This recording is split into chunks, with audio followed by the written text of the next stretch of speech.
What's up, everybody? Happy Monday. Beginning to what is hopefully a great work week for everybody. Good morning, Wes. What's up, man? Buying a vehicle from Thornton Auto Group today, my brother. Jeff Hotham hooked me up. I was looking for a Jeep for my son, and you guys took good care of me. So, what's up, Wes? Good to see you, my man. Got a couple people on already. Thanks, buddy. I appreciate it. Guess are you guys back to work now? Full staff? Everything good to go with the car business? I did most of mine over the phone. I stopped by, looked at it, and did most of the deal over the phone, but that was just because it was convenient for me. But are you guys back up and running with test drives and all that good stuff, or what? So anyway, a little bit of real estate insight today. I remember, I guess it was 10 weeks ago when, that's good to hear, Wes. Good for you, man. I'm sure you guys are excited to be back to work. Same with real estate. And I want to talk about, this isn't to say I told you so. It's really to just talk about how at times real estate is so predictable, and it really has been for quite some time. And what we're seeing right now in the retail market, and what I mean by retail is conventional buyers and sellers. Sellers put their home up for sale. They list it with a real estate agent. They have open houses, showings. They have an advertised list price. Buyers come through the property. They tour the property. If they like it, they make an offer. If they don't, they continue to look at other properties. And back when this first happened, I was getting a lot of phone calls from people I do business with, investors that we sell properties to that fix and flip and buy and hold as rentals. And their question to me is, what's going to happen with the real estate market? And not in the immediate, like not while we were at stay at home, but what will it look like when we come out the other end? How should I plan? Should I continue to acquire inventory? Should I anticipate a big price drop when real estate opens back up to the public and homes go back on the market? What do you anticipate? Now, I'm no expert, but based on my experience, what I anticipated would happen is you would have what I'll call a pent-up demand. And then I looked at all of the different circumstances surrounding the stay-at-home order and real estate being shut down in Pennsylvania. And I kind of walked through, all of the different ways that it would impact buyers and sellers. And what I believe to be true, which we're now seeing to unfold as I predicted. And again, this isn't to pat me on the back. It's to give you an insight as to just how predictable real estate can be. So if you really sit down and you think about the impact that the stay-at-home order, real estate being shut down, had on buyers and sellers, okay? On the surface, buyers couldn't buy properties. Now, they could buy virtually, but for the most part, the normal home buyer, I think, would struggle or resist or not even be, open to buying a home without physically touring it, okay? Maybe investors, but homeowners that plan to live in these properties, there's so many different, small details about how a property fits or does not fit what someone's looking for that I think the average homeowner absolutely would want to tour the property. So now you have these people that have uninterrupted income, whether they're collecting unemployment, they're on furlough, or they're essential and they've continued to work. Once their businesses have opened up, which for the most part, 75% of businesses in the yellow phase are able to operate, with the exception of restaurants and nightclubs and maybe some other businesses I'm overlooking, but the large majority of businesses and jobs have been able to go back to work. So now anybody that was looking to buy a home 3 months ago that still wants to buy a property, okay, which could be significantly less than the amount of people than were out looking before. But here's what happens when you're talking about values and you're talking about the market. Typically it's measured by the volume of sales and the value of the sale. So they look at values. Are values increasing quarter over quarter, year over year? And then is the volume of sales increasing. So those are the two ways they measure typically how well the real estate market is doing. There was a ton of people in the previous market that were actively looking that were unable to purchase inventory because of the lack of inventory in comparison to the demand. So if you had 5 offers on one property, the seller could only accept one. So if the market then is reduced to only one offer, let's be extreme, one offer per property, it still sells. You'll still have the same volume of sales. Now what happens is you've taken away those 2 months. So if you look at the amount of sales over the shutdown, I'm sure it was drastically less in Pennsylvania than what it was previously or historically.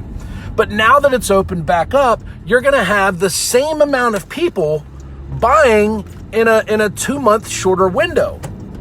So what did I anticipate? What did I imagine that would mean for the real estate market? Specifically for real estate investors, my advice was to purchase inventory, be cautious about it, don't be overly aggressive, which I would say all the time anyway. Take this time to really dial into your renovations. You're not out looking at 20 different deals and trying to balance your renovations. Buckle down on your rehab projects, get them done and have them ready so when the market opens, your property's ready to go. You want to be ready to go, for sale, renovations complete, stage cleaned, ready for market the day that the market opened. And what we've seen, and I've seen it all over Facebook, and real estate agents are seeing it now, that the market is flooded with business. Sellers who didn't want to sell their property during the lockdown because of obvious reasons, like whether it was a health concern or whether they were making a strategic decision about whether or not anybody would come look at their property. We have 12 months worth of selling and buying that's now going to be done inside of 10 months. So I anticipate and even predicted back then that once we came off of that lock, now I could have been wrong. Again, this is just based on my experience. It's a lot like market-wise. After the holidays. Holidays tend to slow down. People are spending times with their family. And then the instant the holidays are over, we always see a spike in business. It's the same with winter. When we typically come out of winter, historically, you see a little bit of a slow in activity. More people are just less likely to want to be out looking at homes and shopping for homes and listing their homes. And then as the weather breaks and spring approaches, we see an immediate spike in business. So for me, and again, I'm no rocket scientist, but the circumstances in the market, even though it was caused by a pandemic, felt a lot like that. It was restricted. People couldn't do what they wanted to do. There was still a demand, but the lack of inventory, or at this point, the lack of access to the inventory. So now what we're seeing is a response to that pent-up demand where people are going, I've been shopping for homes and vacation homes in Florida. Everything's pending. If you're near the water and you're in decent shape at a reasonable price point in the entire greater Tampa, Florida area, everything's pending. I mean, literally no sooner do I find a home, show it to my wife, contact our real estate agent, it's pending. I mean, within days. And you're talking about, down there near the water, higher price point properties. So the market has responded. So what does that mean for you as a seller? Now is the time to sell. If you've been thinking about selling your property right now, there is this excitement about the general public and the availability to go out and do things. I mean, I think we're seeing it in anything and everything that gradually starts to open up.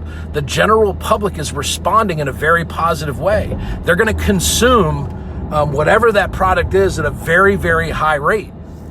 So as a seller, I would encourage you that now would be a very attractive time to bring your property to the market. I believe you're going to see an overwhelming response from buyers, whether you're looking to sell it cash to someone like me. We're eager to purchase properties. We buy a lot of bank-owned foreclosure properties, and those have been off the market for almost 3 months. So if we have an opportunity to purchase a property from a private seller, someone that's looking to sell their home for cash as is, even if it's a property that needs a ton of work or something that is in perfect shape, I can tell you our personal business is we're being extremely aggressive with what we're paying for properties because of the lack of inventory. Okay. We've seen the same response with rentals. There's been an overwhelming demand for our rentals as they've gotten renovated and we've brought them to the market. Residents are kicking down the doors to get to rentals because a lot of property management companies were either not operating or were operating at partial staff, so they weren't able to, service their clients, or maybe there was evictions that they weren't able to get to because of the freeze on evictions, so they didn't have inventory that was available. So as a seller, I would encourage you that now it's spring, we're coming off a nearly 90-day stay-at-home order and lockdown in reference to real estate in Pennsylvania. There is a tremendous amount of pent-up demand for buyers. So if for you as a seller, now is a great time to sell. As a buyer, don't allow that to discourage you from potentially getting a good deal. What you're going to find is there's also an equal amount of sellers that are extremely motivated that need to sell, okay, that have not been able to put their property on the market for 90 days, and maybe they need to be out by a particular time. So where they may have had 6 months to put their property on the market, now they're down to maybe 2 months. So as a buyer, you still have the opportunity to get a good deal. Will you need to act quickly? Yeah, most likely. It's not unusual in this market for properties to sell quickly. So as a buyer, if you're interested and you're serious about buying, now is still a good time to purchase, because you have sellers, like I said, that did not have their property on the market for the last 3 months that may need to sell quickly, okay?